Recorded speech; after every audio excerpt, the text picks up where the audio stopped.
What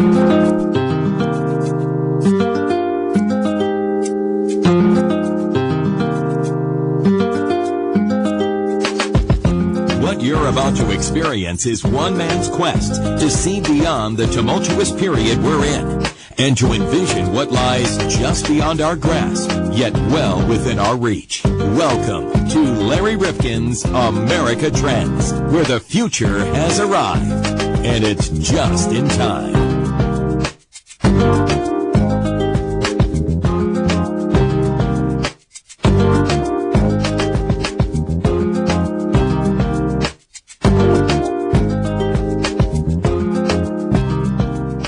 I'm Larry Rifkin. Kenneth Woodward is with us.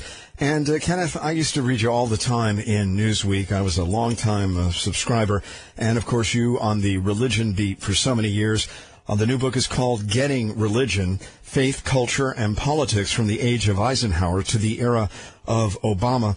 And just to bring us to the present, it's interesting, in this 2016 race, where we used to talk all the time, I think in 2012, 2008, about the evangelicals and that group and where they were aligning within the Republican Party. We don't hear that much about them in this cycle. You know, you're absolutely right, and I'm not surprised. I mean, I still keep a hand in talking to people.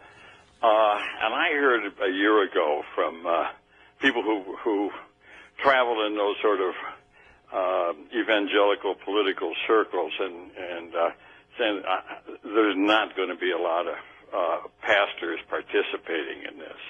And yes, there was Jerry Falwell Jr. and one or two others, but that was really margin on the margin, and I don't think they have a following. So why aren't they? Well, if Cruz were the guy, or the nominee, or maybe Rubio, who have legitimate evangelical credentials, then they might have got enthused about one of their own. But Trump is clearly not one of their own. Okay, what about Hillary Clinton? I mean, a Methodist background, and she has been talking a little bit more about her religion of late, but we don't think of either of these candidates as particularly steeped in religion. Well, she is, and I have a section of my book precisely on that, and a slice of that is going to appear in the Wall Street Journal later this week from me. And it's almost too long to go into. What I call the Methodist moment. The Democratic Party begins with a very Methodist senator from South Dakota, son of a minister, raised in a manse, went to a Methodist school, college, yes, studied for the ministry, switched to history, went back and taught at a Methodist college, George McGovern. Yeah. And I went back and studied the Methodist Book of Resolutions, their statement on public issues and social issues in 1972, which was put together 3 months before the Democratic and Republican parties, almost word for word in some places. The Democratic platform echoes what the Methodists said. And Hillary is somebody who carries that Book of Resolutions around with her, I should say. Yeah. And she really represents a Methodist outlook, and it's what I call righteous politics. And it's both righteous in the good sense, and it's self-righteous at the same time. Interesting, because we don't think about the Methodists a lot up here in the Northeast. Well, you don't. And by the way, I spent 40 years just south of you in Westchester County. We're recent here to Chicago. I know they don't, and I make a big effort in the last chapter of the book. Second last talks about the Republicans and basically the religious right. Then this one says, well, what about the Democrats? After all, the largest single constituency of the party right now are the religiously non-affiliated. Okay, I'm here. You were making the point about the largest constituency in the Democratic Party today. Yeah, religiously speaking, it's the non-affiliated, atheists, agnostics and simply non-affiliated. And a lot of those are the young. And something may happen later on. But in any case, they're bigger than the African American constituency, bigger than the women's constituency. So how can they claim how do you relate religion to the Democratic Party? Well, I invite the reader to look at it through the lens of Methodism, and I go on to explain that basically Methodism was the muscular activist side of liberal Protestantism going back to the middle of the 19th century. So they're the ones that gave us prohibition. Thank you very much. And so I think if you look at it, you say, yeah, I see that. She will talk about, and Obama even uses the same language. I believe in activism and all that kind of stuff. That's all very, very Methodist. That's interesting. So I think people, if you really are looking for another way into this race, you may want to kind of check out not only the book, Getting Religion, Kenneth Woodward, and that would be a great thing, but also just Methodists and what they believe. And then you get a greater insight into Hillary Clinton. What about Donald Trump? I mean, what denomination did he say? Is he Presbyterian? He says Presbyterian, but look, he went to Norman Vincent Peale's church. Why would you go to Norman Vincent Peale's church? I'm not a big Peale fan. Well, because he's another celebrity. That's why. I don't think he's got an ounce of religion in the man, for that matter. And I think and his behavior doesn't manifest itself in that way at all.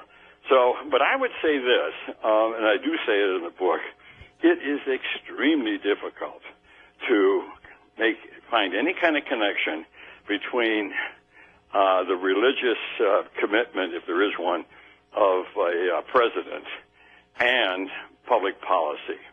There was a lot of, and I have to bring this up, there's a lot of worry on the political left when Bush Jr. was president, saying this is a theocracy because he talks about Jesus every other sentence and so on. He didn't actually that much.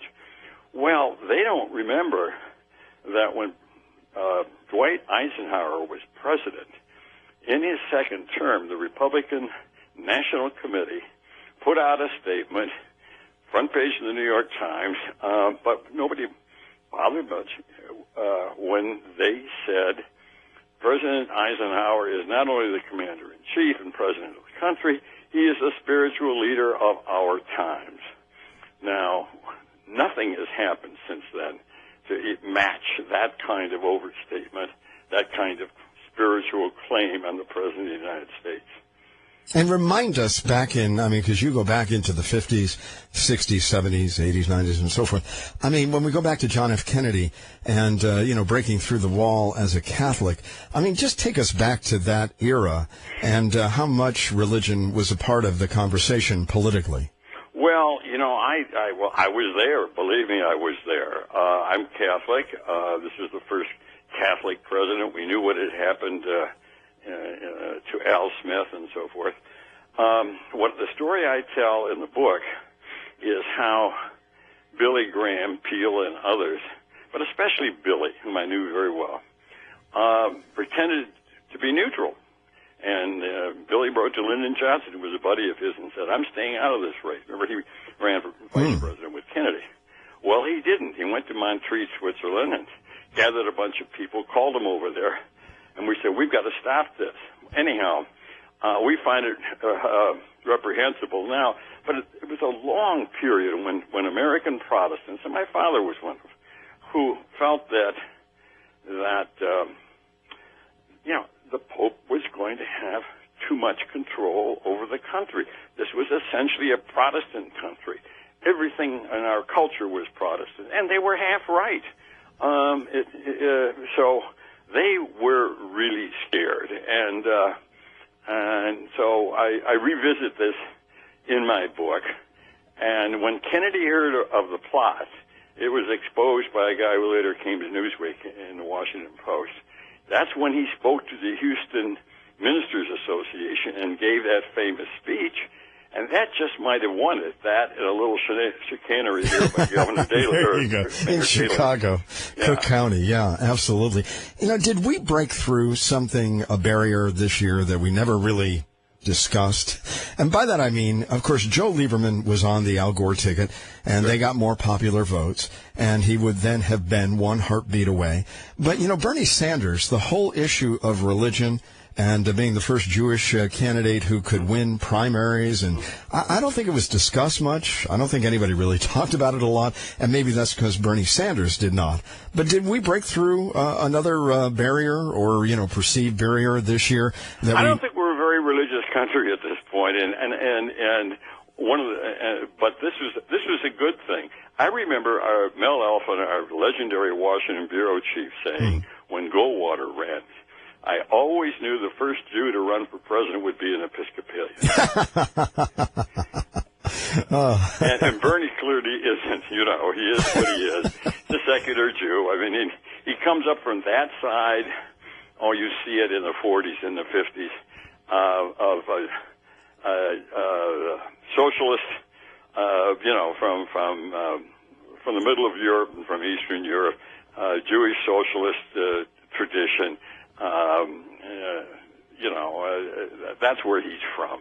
And the kids got into him because he was going to give them free education. But anyhow. So they didn't care what is religion. Well, let me ask you, as you went and you studied, and by the way, you're good friends with the Dalai Lama, I know. And your friends, Billy Graham, of course, part of, your being over the years. When you think about, some of the major figures that were religious but also kind of crossed over into political, life, Martin Luther King Jr., of course. Who has had the greatest impact, on a movement or on changes politically as you have seen it over the years? Or give us, some of the real let me just mention a couple of these things. One is Billy told me, and it's in the book, how much he regretted how political he got under Nixon, okay? He said he regretted it, and he did change his ways. He stayed out. He became a world figure. The greatest figure that makes politics and religion, of course, was Pope John Paul II. That's on the world stage. It's very difficult to cut him out of the equation or cut him out of the whole drama of the fall of communism. And he was extremely gifted intellectually. So I would say that. But in this country, you cannot walk around any which way Martin Luther King, who also, by the way, studied at a Methodist seminary. So that we shall overcome. There's that whole mix of Gandhi, nonviolence, and the rest. What happens after that is what I call movement religion, and then we get to several other movements, coming out of it.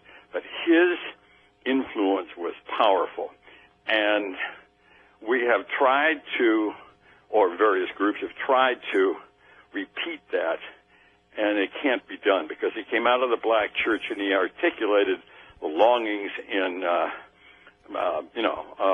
African American hymns, which come out of the slavery movement. It was a peculiar time. You have to laugh. There are people who said, when I marched with King. Well, if all the people had been down there marching with King, there would have been nobody at home in the Northern Hemisphere. I know. We've got everyone in Connecticut said they were a pioneer. What about the Dalai Lama? Because I don't know quite what to make of the Dalai Lama. I haven't studied him the way you have and known him. His influence around the world, how transcendent is it? Well, this is a somewhat irreverent book. The only guy that really comes off without any criticism whatsoever is Rabbi Abraham Heschel, who was my mentor in things Jewish. And he was 30 years older, so I could be a little worshipful, but he was a transcendent human being. Dalai Lama is likable, and he's non-offensive. People read into him like they do with Pope Francis now, what they want to hear. And so my conversations with him in the book are about what I call the transformations of Buddhism when it gets embraced by Americans, especially upper middle class. I call it designer Buddhism. They cut out the stuff they don't want to bother with, and they just stick with the other. It's a way of being religious without being religious, I think, and I think he's offended by that to some extent. But yeah, we've had some funny conversations. I always used to rib him. He said to me at one, I was at Dharamsala at his home in India, and he says, "Oh, old friend, I'm getting old. Have only a few more years active." This is way back when he was 65. And I said, "Your Holiness," I said, "you and I are the same age, minus a few incarnations." Well, and I'm going to be active. Well, he laughs at that and so on. And what I was interested in is not the political significance and all of that, but really, how did he understand himself? It's a very complicated thing to be worshipped as the reincarnation of the God of mercy, and that's or of compassion. And he tells me in the book, I got to tell you this story. He says, have dream. In dream, am not Dalai Lama, am monk. Core identity monk. In dream, woman come. I remind myself, I am monk. And that's an insight into the man. That's how he understands himself. And all this other business, he's not previous incarnations and all that sort of thing. He's like learning it all himself in a way. So he's a very approachable guy, but he's non-confrontational. And the young especially like that sort of thing. They don't want people telling they ought to be doing something. But of course, the Dalai Lama tells you should be doing things. But that's just not how he's perceived. Well, in closing for this conversation, and sure. I've enjoyed every minute, Daniel Berrigan, of course, we had, a Joe Duffy, who was a clergyman. I knew Joe very well. Yeah, and he ran for the Senate here in Connecticut. I mean, when we think about the anti-war movement and religion crossing over with the Berrigans and with him, I mean, how do you look at that in terms of their influence during that era? Well, it was very powerful, and I was drawn to it. I mean, I knew Dan. I had the Jesuits in high school, so you get brought into their bloodline. But they were arrogant. Oh my God, they were arrogant. And I had to review this in the front page of the Sunday New York Times, a book, Berrigan's book, and it was so arrogant. He hated his father and all this kind of stuff. And I told my wife, I said, "What am I going to do?" Well, I told her as I felt it was. I think Daniel Berrigan, after the war movement and after all of that, became a much more deeply, profoundly religious figure. But that's a story for, that was the story that was told in his obituary. Everybody remembers the anti-war years because he was a public figure. Yeah. It's when he was washing the sick and doing that kind of stuff that he really rose, in my judgment. Well, fascinating, really. Great insights. And for people who care about politics and religion, no better book, no better purveyor of this content than Kenneth Woodward, Getting Religion. Thank you so much for being with us today. An honor to have you on the program. Well, thank you, and thank you for your